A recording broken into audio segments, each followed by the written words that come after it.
মালদার কালিয়াচকে আমিনুল ইসলাম নামক একজন সাধারণ পরিযায়ী শ্রমিকের জমি দখল করে সেখানে তৈরি করা হয়েছে তৃণমূল নেতাদের পার্টি অফিস। কালিয়াচক থানায় পরিযায়ী শ্রমিক আমিনুল ইসলাম এমনটাই কিন্তু অভিযোগ আনছে এই যে তৃণমূলের গ্রাম পঞ্চায়েতের মেম্বার হুমায়ুনের বিরুদ্ধে। শুনুন কি বলছে পরিযায়ী শ্রমিক আমিনুল ইসলাম। আমি গত 22 ফেব্রুয়ারি 2013 সালে ওটা আমার নিজস্ব সম্পত্তি আমি কিনি।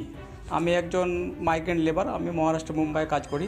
ওরা সুযোগে গত বিধানসভা ভোটের আগে আমার জমিতে অবৈধভাবে ইলিগাল কন্ট্রাকশন করে আমি বলতে গেলে তো আমাকে লাঠি হাসাই মারধর করে।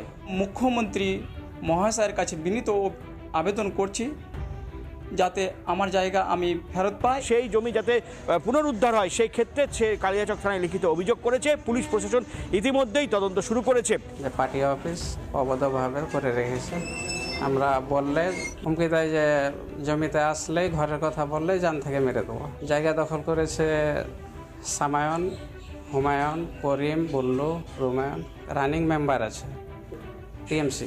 যদি ভালো করে তদন্ত করা হয় তাহলে দেখা যাবে যে আমাদের পশ্চিমবঙ্গে যে কটা তৃণমূল নেতাদের পার্টি অফিস আছে তার মধ্যে অধিকাংশ মানে বেশিরভাগ 90%ই হয়তো কারো না কারো জমি দখল করেই তৈরি করা। মুখ্যমন্ত্রী মহাশয়ের কাছে আমাদের আর্জি এবং অনুরোধ যে দয়া করে এর সঠিক তদন্ত করা হোক এবং যাদের জমি দখল করে এই যে পার্টি অফিসগুলো তৈরি করা হয়েছে তারা তাদের প্রত্যেকের জমি ফিরে পায় এবং সঙ্গে যে সমস্ত তৃণমূল নেতারা এর সঙ্গে জড়িত, মানে এই পার্টি অফিস বা এই জমি দখল করতে যারা জড়িত আছে বা যে সমস্ত নেতারা এই পার্টি অফিসে রোজ আসে তারা প্রত্যেকে শাস্তি পায়। সঙ্গে বিজেপি সরকার ক্ষমতায় আসার পরে যে নতুন নতুন পার্টি অফিসগুলো আমাদের পশ্চিমবঙ্গে তৈরি হয়েছে, আমি অনুরোধ করবো আমাদের বিজেপি সরকার শুভেন্দু অধিকারী মহাশয়কে, আমাদের রাজ্যের মুখ্যমন্ত্রীকে যে আপনি তদন্ত করুন। কারণ এমন হয়তো দেখা যাবে যেহেতু আমাদের পশ্চিমবঙ্গে এখন এই বিজেপির দলে ভালো তৃণমূলদের নেওয়া হচ্ছে, তো এমনও হতেই পারে বা যে সমস্ত পার্টি অফিসগুলো এখন বর্তমানে নতুনভাবে তৈরি হচ্ছে তো সেগুলো হয়তো এইরকম কোনো ভালো তৃণমূল কোনো সাধারণ মানুষ বা কোনো সাধারণ পরিযায়ী শ্রমিকের জমি দখল করে তৈরি করেছে। এবং আমি বলবো যে এই পর্যন্ত আমাদের পশ্চিমবঙ্গে তৃণমূল নেতাদের যে সমস্ত বাড়ি ঘর বা সম্পত্তি যেগুলো যা যা আছে সেগুলো প্রত্যেকটা তদন্ত করা উচিত। কারণ এই মুহূর্তে আমাদের পশ্চিমবঙ্গ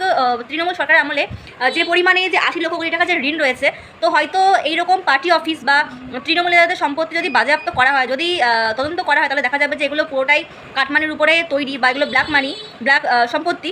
তো তাহলে আমাদের পশ্চিমবঙ্গে যে ঋণগুলো আছে না তাও কিন্তু পুরোটাই কিন্তু শোধ হয়ে যাবে।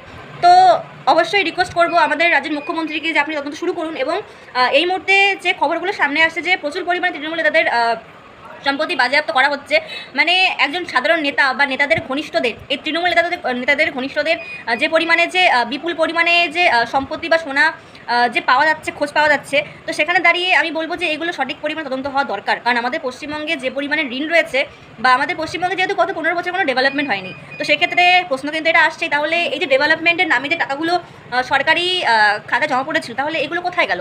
তো এগুলো স্বাভাবিকভাবেই এখন আমরা এর প্রমাণটা পাচ্ছি যে এগুলো তৃণমূল নেতাদের পকেটে গেছে।